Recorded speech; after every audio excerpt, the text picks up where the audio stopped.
Hello everybody! Ang i-share ko po sa inyo itong chess puzzle po. Kung minsan may pagkakataon na nag-iisang pawn na lang ang naiwan. Itong white. Pero ito po promosyon na. Kaso lang may nakaguard ng black na knight. Nandito naman yung king ng black. Ito ay white first to move.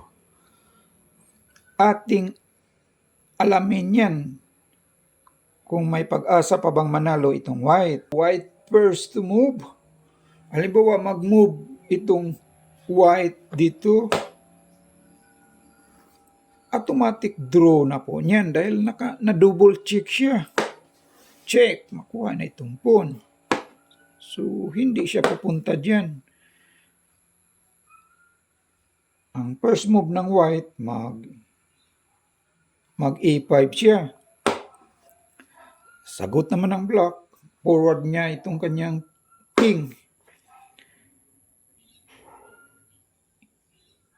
Hindi siya makapunta rito dahil ganon din double check. So dito siya pumunta itong white. Sagot ng black, forward pa rin siya dito.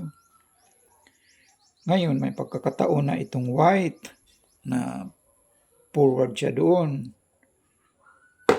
Gusto niyang i-capture itong king. Sagot ng black. Forward pa rin siya. Forward. Gusto na niyang i-capture talaga. Walang check niyan.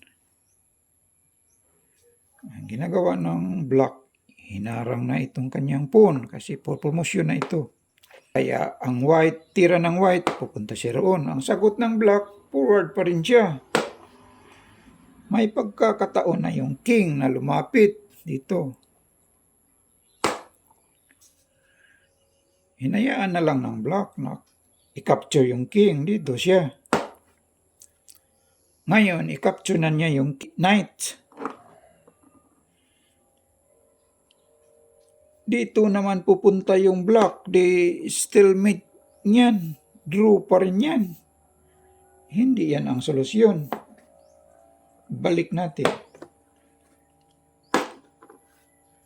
So, itry natin yung ibang move. Halimbawa po, hindi naman makapunta rito ang kanyang king. Itry natin ng black. Pupunta siya rito.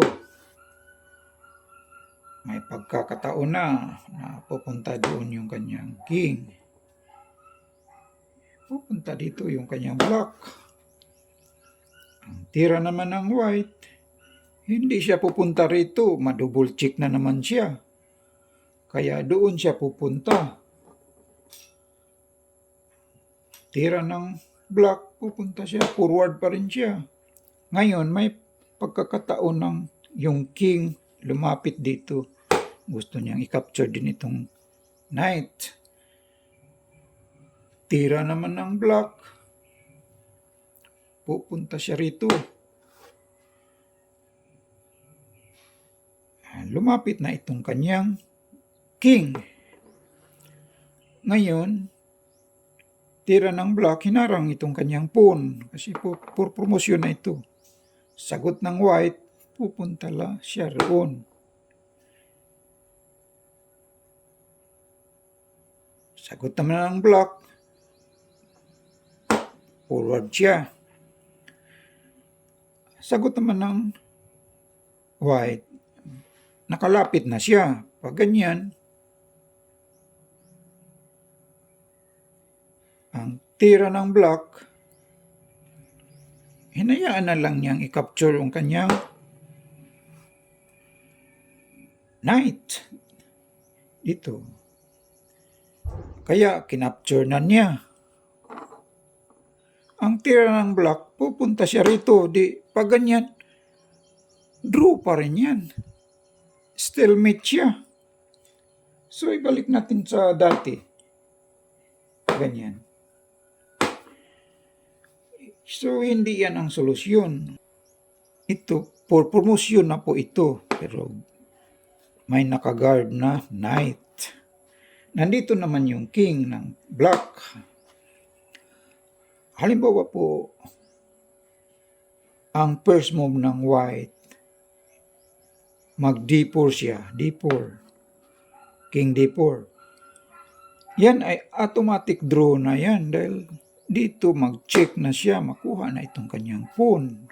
So, hindi yan ang tamang move. Kaya, ang tira ng white, nag-e5 siya. Sagot ng black, forward siya, itong king. Sagot naman ng white, hindi naman pwede siyang pupunta rito. Kapag pupunta siya rito, double check pa rin niya. Dito siya pumunta. Pumunta naman itong black, forward, ang king. Sagot ng white ay forward din siya. Lalapit siya sa kanyang knight. Sagot ng black, forward siya. Ngayon, nilapitan na niya yung kanyang knight. Itong king, ganyan. Sagot ng black, harang na itong kanyang knight kasi po promotion na po ito. Sagot ng black, lalapit pa rin siya. Sagot naman ng white, lalapit na siya niya ngayon. Ikakapture na itong kanyang king. Sagot ng black, hinayaan na lang. Capture niya, dito siya. Sagot ng white, pupunta na siya doon, lalapit na. Dito, pag ganyan, stalemate pa rin po siya niyan.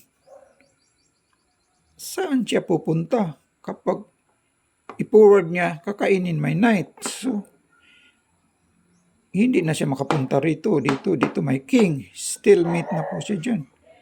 Draw pa rin yan. So, ibalik natin sa dati.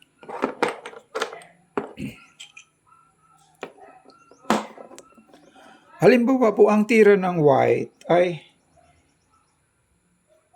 mag d3 siya, king d3. Mawalang dito ang tira niya, king d3. Sagot ng black, hindi na siya double check niya. Forward siya.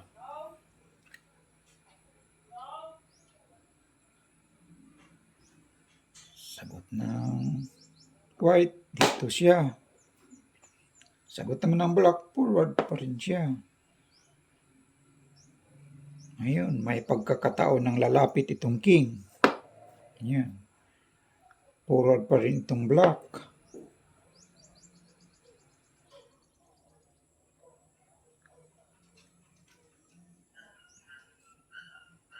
Ngayon, mag-check siya niyan. Kapag mag-check itong black, matatalo na siya niyan dahil i-forward niya itong kanyang king. Kasi no chance naman siyang babalik dyan, kakainin, dito kakainin, dito kakainin. Makapture na ito, matatalo na itong black. Hindi na maging draw. Kapag i-forward niya ito, makapture na ito, makaforward na by queen. Panalo ang white.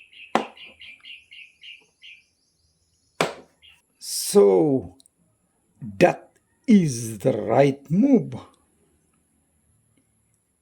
King D3, that is the right move.